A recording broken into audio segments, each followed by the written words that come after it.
চিত্রনায়িকা মাহিয়া মাহি বছর 3 আগে দ্বিতীয়বার বিয়ের মালা গলায় পড়েছিলেন।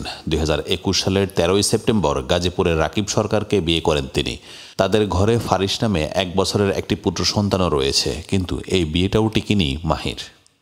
গত 16 ফেব্রুয়ারি মধ্যরাতে নিজের ফেসবুক আইডিতে ভিডিও পোস্ট করে রাকিবের সঙ্গে বিচ্ছেদের ঘোষণা দেন মাহিয়া মাহি।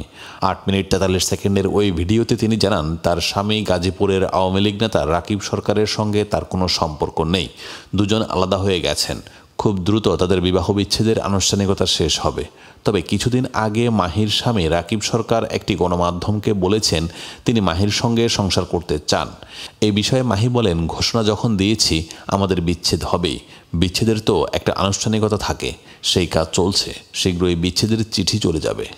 রাকিবের কাছে ফেরার প্রশ্নে মাহি বলেন, শুধু এই বিচ্ছেদ নিয়েই নয়, আমি যখন কোনো সিদ্ধান্ত নেই অনেক সময় নিয়ে যাচাই বাছাই করে সিদ্ধান্ত নেই। অনেক দিন পর্যবেক্ষণ করে জেনে বুঝে এই সিদ্ধান্ত নিয়েছি। তার সঙ্গে এক ছাদের নিচে আর ফিরব না।